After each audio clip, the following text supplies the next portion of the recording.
Team that we played primarily because of their defense is a little different. We haven't faced that type of zone all year, but I thought our guys did a really good job attacking it.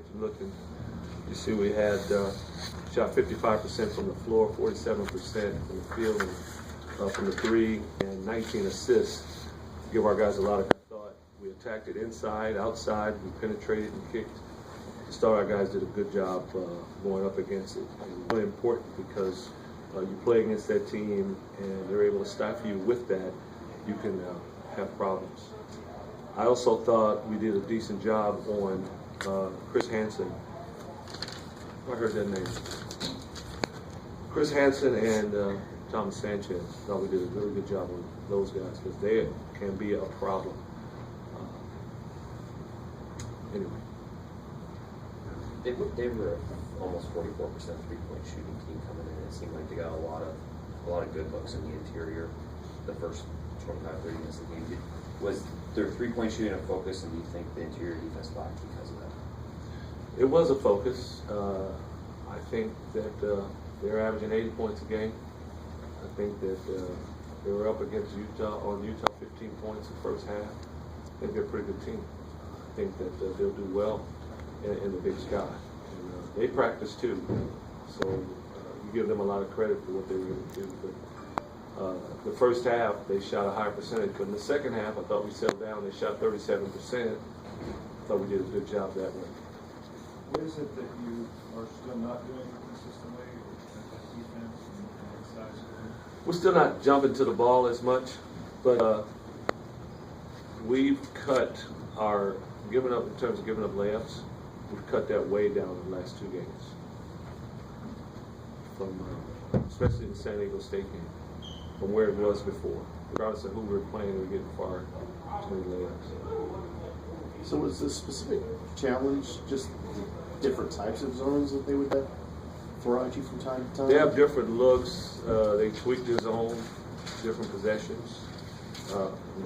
What we have been guilty of a little bit early is walking around, jogging around, trying to figure it all out. Today I thought we attacked, and we weren't really thinking. We were just going out playing basketball, getting into places we were supposed to be, setting the screens where we were supposed to. Did you see something different from Paris? No. Paris is leading the Pac-12 in offensive rebounding, and there was no different tonight. He did a great job. He had 5. In the zone, we talked about in practice how it's kind of top heavy, and the corners seem to be vulnerable in the corners and inside, and that allowed Paris, and early even Shawn Kemp had a couple buckets, but our guys did a good job of rotating the ball so that we could get in position to go inside and get those balls in the court. Would you like to see CJ get a few more touches? They boxed and won CJ in the second half. He handled it really well. He had a couple of buckets, but he set screens for other guys. And again, just for me, I don't know, maybe I'm wrong. Shoot 55%. Whatever we did, let's just roll with it. I think CJ has been getting more touches. He's one of the top scorers in our league. And he had games of 30, 28. Went on the road last week. So as good as he shoots, you'd like to see him shoot 50 times a game. Probably score a lot. But this team is a little different also. We don't just have one guy.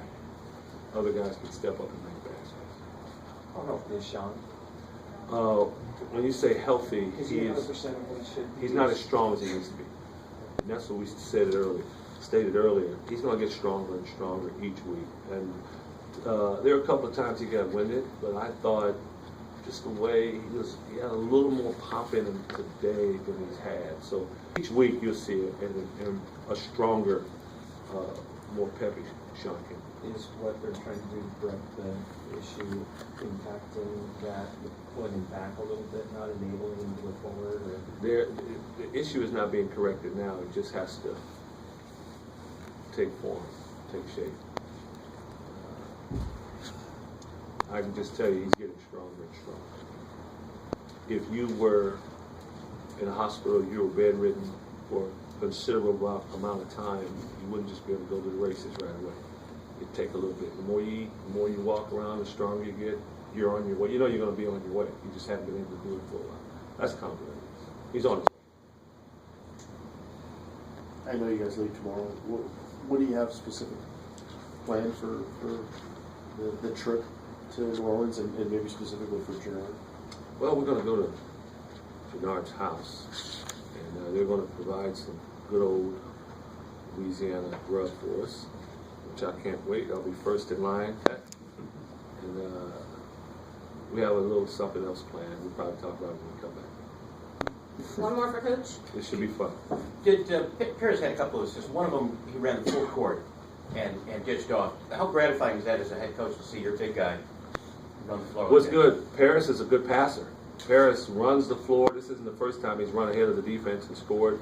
And it's not the first time he's made good passes and set up his teammates. For a big guy, he's pretty skilled. He's pretty crafty around there. He has good footwork. He knows how to handle himself in most situations. I look forward to the ball.